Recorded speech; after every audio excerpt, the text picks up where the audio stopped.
It's great to be here. Good morning, Chappy. How you doing this morning? I'm good, Georgie. It's a new year. No more bad beats. We're off to. You started the year with a bad beat. You lost that nose. You didn't waste any time.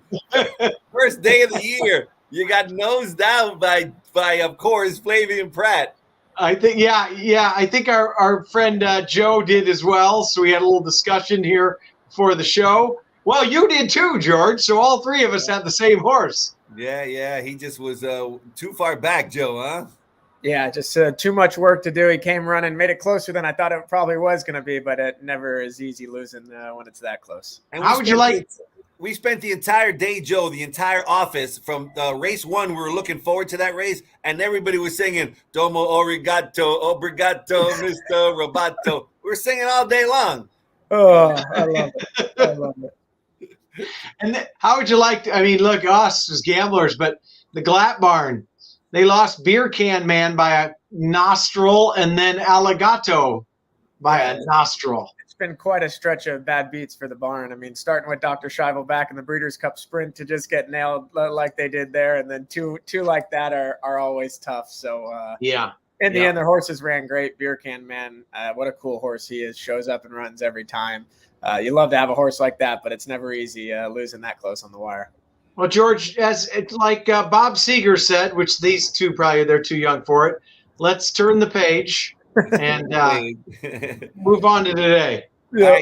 There's always great promotions at Santa Anita, and they're fantastic. Don't get me wrong; they're wonderful. The beer festival, the wine festival, all these great promotions. But today's promotion, I absolutely love. Management has decided a player appreciation promotion to thank all our great players, our horsemen, for their support. And they're going to be seeding the late pick 5 today with $50,000. So that's dead money, $50,000. And, you can take advantage of that if you're on track, off track. It doesn't matter. It's a wonderful promotion. I love it. The late pick 5 today starts with race number 6. And that's $50,000 of dead money in there, Chappy. Yeah, I mean, look, I think it's a great thing to do after the opening weekend. We had 8 inches of rain out here. We're not used to 1 inch. There was a lot of races off the turf, on the turf. Just, I think management realized all this and said, hey, let's make things great going into this weekend. It almost seems like a start to almost like a reopening weekend again. So it makes today terrific. And then on top of that, the Corgi races are today. That's as popular as anything you get out here. I heard that there was also eligible lists. It was tough to get into the race. Dogs couldn't draw in. Man, it was crazy. George, I'm not joking you. I was actually offered basically bribe money to try to get a Corgi in. Oh, that's great.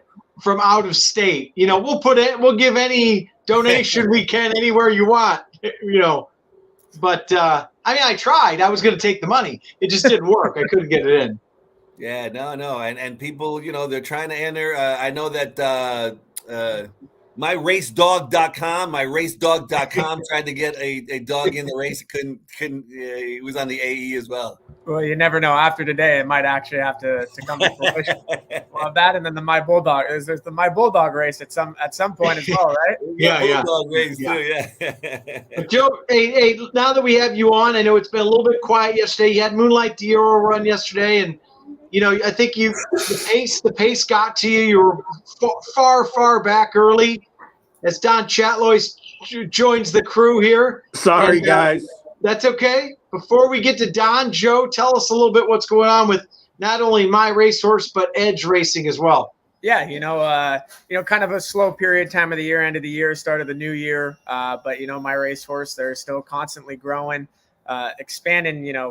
Every month, I would say it never stops growing. It's been pretty incredible starting from the ground with them and seeing the growth that they've went through. And then Edge Racing, that was just part of that growth of, having people wanting to take their ownership to the next level or maybe go out on their own. And it just allows them to stay in-house and have an avenue if they want to, go to that higher percentage and get a little more involved. It offers them to be able to do both, where we advise them both to stick with my racehorse where they can diversify a little bit more and keep their portfolio bigger. And if they want to take some of those bigger swings, if you want to try edge racing, it's a great opportunity. Love it. Dude, hey, better late than never, Georgie. Look who showed up. Yeah, we got Sorry, guys. I Santos. got stuck on a conference call with the boss. I couldn't get off. We were trying to kill time, but we had things to go over anyways. So you didn't miss anything, Don. Okay, good. Don, I know you're a big football fan. John Madden passing away. Big, what a great personality. Just so easy to love that guy. What a will to win. He was just a winner in my book. What are your thoughts on John Madden? Well, there's very few guys, in our industry, Wayne Lucas is one of them, that when you hear them talk, you stop to listen. There's just something about them. And that was John Madden. Whenever he talked about players, about the game, about rules, he's just one of those guys that just drew your attention. And, Roger Goodell said it best. John Madden was football. And that describes him as well as you can. Now, Don, legends aside, do you think the Bears are going to extend Matt Nagy after the season's over? If they want to have 0 fans in the stadium next year, they will. That guy's done. He's dead man walking. From being a Chicago guy and growing up there, we all know the McCaskies have never fired a coach in the season because they're too cheap. It would kill them to have to pay that guy to sit at home. That's just how it is. So they make the poor guy ride it out this whole time. Yeah. I think Ryan Pace is going to be gone as well. So and he's got to go too. He's got to go. But you have to understand one thing, though. The root of the problem with the Bears is the McCaskies. They keep banging their head against the wall and expecting a different result. No different than what's his name when he owned the Clippers. They were going to be perennial losers as long as that guy owned them. And, you look at what it was a long time ago and young fans don't know it now. But go back and look what they did to that 85 team after they won the Super Bowl. They decimated that team and show you what kind of owners they are. That's right. Yeah. And people don't realize that was the most talented defense I've ever seen in my entire life. Absolutely. And they won one Super Bowl. These new defenses are all now designed behind what Buddy Ryan introduced, to the game. He made a guy like Ray Lewis is the upgraded version of Mike Singletary. You go through these defenses, and Buddy Ryan came up with all those schemes and that whole thing. Yep. Sorry, George. We went on Chicago sports. I was going to ask about the Cubs next, but we digress. Let's go back to horse racing. Let's come up with a scheme to make some money for Winners Foundation, which is the charity we're playing for here today. And even though you're coming in last, you're first to act. Don, you got $100 to win. And where are you going and why? Okay, I'm going to go in the 10th race. I got to scroll to it. Boise, the Jonathan Wong horse. I'll bet the 100 to win there. Pratt on him. I'm not a big fan of horses first time against winners. He broke his maiden impressive, then came in a stake the next time and only got beat a half a length. Then he sends him up north and stretches him out. Little confidence builder to me. Back on the grass today with Pratt. I like that one at 4-1. Pratt sure had a spectacular day yesterday. Wow. 10 out of 10 in the Exacta, 6 wins, 4 seconds. It was he put on a clinic. Looks like him and Velasquez are going to be duking it out towards the end to see who's going to be leading rider. Yeah, the three of us were really hoping it was 5-5, not 6-4. But that's the way it shook out in the 10th. Yeah. Hey, there's a runner in there called Maglev for Mark Glad, who we also mentioned has had some unfortunate luck lately. What are your views on Maglev, if you have any? To me, either one of you, Joe, you might have some thoughts on that. Have you seen that horse work at all? Yeah, well, I'll say I know Umberto Rispoli has been aboard that horse in the mornings. They think very highly of the horse and think he's very talented. first time in America, you never truly know until they get to do it. He is an aggressive horse in the way he trains, but I know the barn does think very highly of him and that he's ready to go. All right. Well, he'll be a close second as Boise. He's going to be taking it down in the last. All right, Chappy. All right, Joe, where are we going with our $100 to win and why? All right, we're going to try to start the day right off the bat. And considering Mark Glatt had 2 very tough beats yesterday, we're hoping that luck's going to change around race 1. And ultimately, I grew up in the Mark Glatt barn. There was no advice given to me on this. This is purely my opinion. And I think you're going to get a great price due to Flavian Pratt jumping off and riding the 1, which is, I guess, on numbers. And when you're looking at this form, on Thoroughgraph and Ragazine, the numbers aren't quite as separated, but I'm a little surprised with the move of Pratt taking the mount on number 1 over number 2, Eastern Ocean. When you look at Eastern Ocean, he's a horse that shows up and runs every single time. He ran down the hill first off a long layoff and was very impressive. And I truly think that's what this horse wants to do. The mile and the 16th last time, I do think is just a touch too far for that horse. He can get a flat mile. He beat Laneway. Of my racehorses, who's a talented horse, set the track record off a layoff. So he's always run against good company. It is a very, very competitive and open race. You're getting 6-1 morning line. I think you're probably going to get more than that when it comes post time. And if we can cash a bet there, I think it'll be a good way to start the day. Yeah, I agree with you there, buddy. I think the one thing you will definitely get is the price, and that's a very solid horse that you're going to get an overlay on because of the Pratt factor moving to the 1. So, absolutely. Georgie, we're going to start the day off on a high note with a big price. So good luck. All right. And Chappy, as far as I know, that race is going down the hill. Is that correct? Correct. It is down the hill.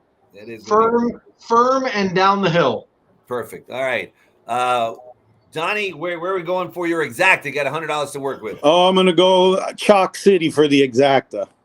I'm going to go in the 3rd race, Edgeway over Merneath. Think it's a 2-horse race. The only one that could split them, I think, is Stellar Sound. So I'm going to go to the big Chalk Exacta 1-4 in the 3rd. A straight $100 or a box? Yeah, no, straight $100. Even though if it was Velasquez and Baffert, I would only go one way. But since Velasquez is on the 1 and not on the Baffert, I'll play it one way. All right, one way with Edgeway to see if we get edge away from Joe Moran here in race number 3, the Kalukan Queen with $75,000 added. Chappy? And there's nothing wrong with getting on the board, right? You could take some chalk and build the bankroll. We've seen already in these contests that goes a long way. So, and believe I think Baffert has 9 wins at the meet, and 8 of them. The first 8 were with Johnny V, but Pratt won one yesterday. Yeah, insane. So, all right, Joe, Exacta time. Okay, we're going to look race number 4 shortly after that, and I'm going to play at $100 straight. I hope I don't bite myself here. I've played Taming the Tigress a few times, sticking to the chalk here, but a horse that shows up every time. When this horse ran 6.5, it was on the flat, not down the hill on October 10th. This horse had an extremely, extremely tough trip. Unfortunately, just ran out of real estate that day. Super Game, who won that day for Brian Corner, came back and won on opening day, I believe, on the main track. But this horse shows up every time. I think there's enough pace to set up for this horse. And ultimately, I just don't think it's that tough of a race. I think this horse should win by default, in my opinion. With that pace, the horse underneath to try to bring some value into it is Bella D for Mike Pipey on the outside. A horse that does not like to win, but does show up and try every time. And hopefully the pieces kind of fall apart for her and she can come running to pick up second. All right, so I like it. Another $100 one-way Exacta, little price on the back end there, Georgie. I'm glad because we need to try to get the bankroll over $1,000. We haven't done that actually in a while, so we need to get over 1,000 so we can get some extra money into the Winners Foundation charity. So hopefully our handicappers will be able to do that. Before we get to the Daily Double, Don, a lot of comparisons already to the great spectacular bid on Flightline. Stop it. What do you think about Flightline? Is he a spectacular bid area code? Stop. Let Flightline be Flightline. I want to put this the right way so I don't offend people, because obviously social media is very big in horse racing. But one thing I know 100% for the 5 years I worked for John Sadler's not training his horse according to social media. Yeah. So they want us to keep these stars around. But then when you manage one that needs to be managed and only run every 3 or 4 months, they're cussing that too. Yeah. Flightline's never going to be one of those other horses because he can't race every 4 or 5 weeks. So he's never going to be one of those horses, no matter how spectacular his single race is in that time. But let's enjoy what the horse is doing. I know. It's like morning training so far. Yeah, it has been. The uproar on social media about this horse, good, bad, or whatever, is unbelievable. And then people complaining of their spaces of races. Obviously, they're spacing these races for a reason. He knows the horse. If he could and he would, he'd love to run him every month. You think Sadler wouldn't want to see a performance like that every 5 or 6 weeks? Yeah. Right. I mean, it's absolutely ridiculous now. And like you said, just enjoy a really good horse. Yeah. Maybe a superstar. We'll see. But yeah. It's nuts.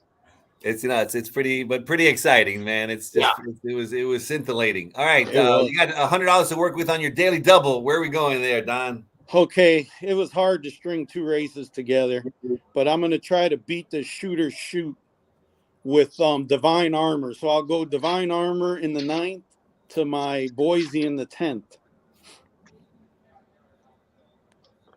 All right, daily double, Divine Armor with JJ Hernandez, who speaking of John Sadler, to the 8th. All right, so 4-8 in race number 9, and with all the talk of Velasquez and Pratt, kind of ignored in this is Hernandez, who's just as solid as can be and doing okay considering. So certainly an excellent rider in JJ Hernandez. All right, Joe, let's go to your double. Where are we heading? Why? Okay, I'm going to head to race 3. It's going to be the chalky one. And like Don, I think it's a 2-horse race in the Kaluk and Queen of Edgeway and Merneath. Just going to keep it simple there, going 2 deep, so $50 double. And as I mentioned in my Exacta key of Taming the Tigress, I'm going to play it to Taming the Tigress. Not looking for a big score here, but hopefully we can just add to the bankroll after race 1. I like it. So, chalk doesn't matter, Georgie. We'll eat a little bit of it. So we're going straight to the Wheel of Doom for the tiebreaker, which, I mean, George, I don't think there's any chance we need the tiebreaker today. No, but let's see what happens. Just in case. Every time it's George, I think it's fixed this year. You got some kind of he's got like a string, a device behind him stopping it. He's now 3 for 3. Unbelievable. Go ahead, Don. Well, what race are we doing? I say let's go to race number 6, because race number 6 starts the $50,000 added late pick 5, where Santa Anita, as a thank you to our players, is seeding the late pick 5 with an additional $50,000. That's $50,000 of dead money.